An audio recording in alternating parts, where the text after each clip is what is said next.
In this video, we are doing hook-lying abductor presses with our towels again. So you're going to need a yoga strap for definite. If you have been doing the towel options so far, I thoroughly recommend you sticking with that one. Once again, if the towels don't work for you, you don't have to use them. But a bit like with hook-lying glute contractions, we're really focusing on that pelvis staying still. So this is another exercise where you might notice that you want to rock your pelvis backwards and forwards to try and create the work at your glutes and the outside of your hips. We are keeping the pelvis still. It's the movement of the legs outwards that's creating the burn at the side of your hips. It's not your pelvis rocking forwards and backwards. So don't use the towels if you are prohibited by pain when using them, but do use the towels if it is just a question of you being, like if you're feeling fine elsewhere, use the towels because they'll be really helpful here. And you get that added bonus of the pelvis being kept in a more aligned position. So we're going to feed our yoga strap around our knees, and I'm going to be laying on my back in a hook-lying position, but we want to make sure that when we squeeze out against our knees, our kneecaps are staying more or less in alignment with the hips, and our middle of our toes and ankles are also in alignment. So I'm not like this with my feet, but the strap isn't so wide that my knees are too wide, nor is the strap too narrow that my knees are kind of pinned together. I'm squeezing out against the strap and everything is still staying in alignment with the hip. Really look at my foot position here and how that is different to that. It's the outside edge of my feet that I'm looking at straight rather than the inside edge, okay? So I come back into my position. We're popping the towel just above the pelvis, not too high up the back, just above the pelvis. The other towel goes underneath my neck. Toes, ankles, knees and hips in alignment. So what I've just said to you, watching that the toes are not splaying out to the side. And just like in hook-lying glute contractions, I am making sure here that my belly stays relaxed and that I'm not rocking my pelvis forwards and backwards. There's no movement in this area here. There is no rocking forwards and backwards of the pelvis and the lower back. What we are asking our body to do here is to squeeze out with our thighs, hold and release. We squeeze out, we hold, we release. We squeeze out, we hold, we release. That is the movement that we are doing. As you do that, you may notice that tendency to grip the abdominals, pull the lower back down to the floor, and almost do a sort of bridge position as the pelvis tucks under. We don't want that.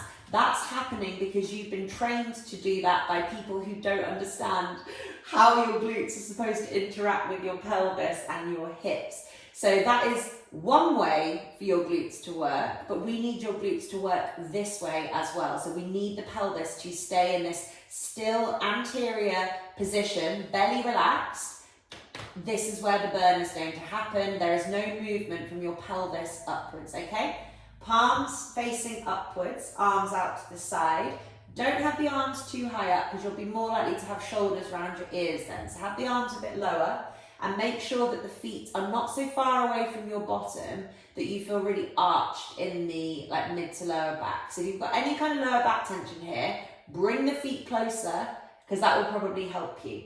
And keep your big toe joints on the floor throughout this exercise. So if you lack strength in the outer hip muscles that we're trying to wake up here, you might notice that you try and rotate your feet to create this kind of a cheap imitation of hip rotation or hip abduction. So just make sure that the feet are kind of flat to the floor and the big toe joints stay flat to the floor throughout. As you squeeze out with your knee, it's this upper leg creating the movement. It's not rotation at the foot creating the movement, okay? We're going to do 3 minutes here. Off we go. We squeeze out, we hold, we release.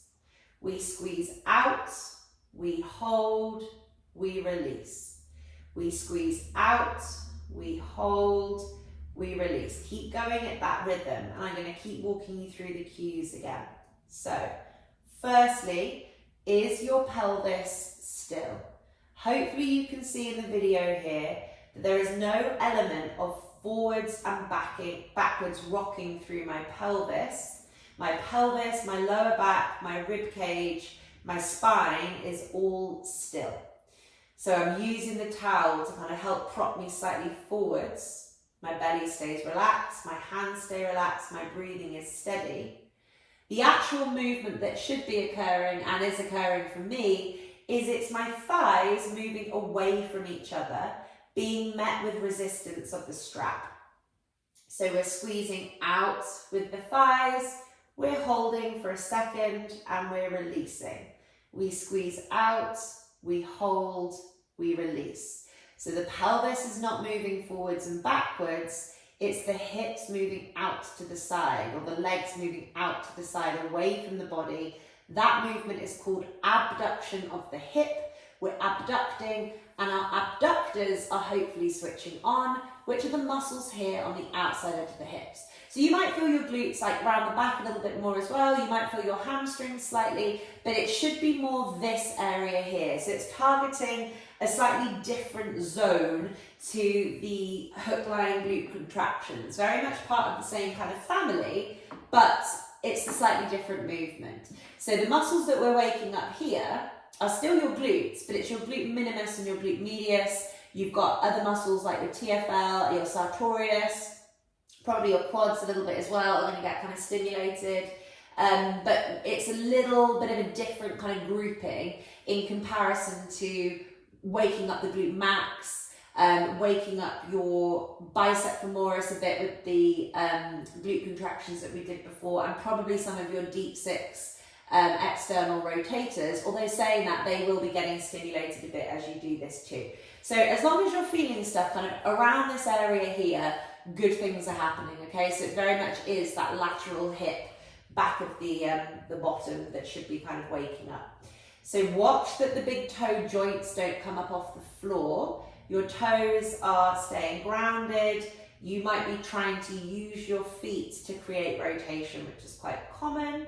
Remember that as we squeeze out fully on the strap, your knees are still not going wider than hip width apart. You want there to be enough resistance on this strap that you're really waking up those muscles. Oh, we've just reached 3 minutes, but I'm just going to say a tiny bit more before we finish. So as I do this, and as these muscles are strengthening, without my pelvis being in a wonky position, I can really feel how my right shoulder is opening up and releasing. So as my kind of right abductors are waking up and my pelvis is becoming more aligned, I'm releasing some of the scoliosis in my mid-back, and my right shoulder and my right arm are opening up. So this exercise for me is very powerful in terms of releasing compensation and tension through my upper body. And it's done through the magic of waking up my weak abductor muscles. So that was Hooklying Abductor Presses. We use towels, that would be my preference, but you don't have to use the towels if using towels causes you any extra tension.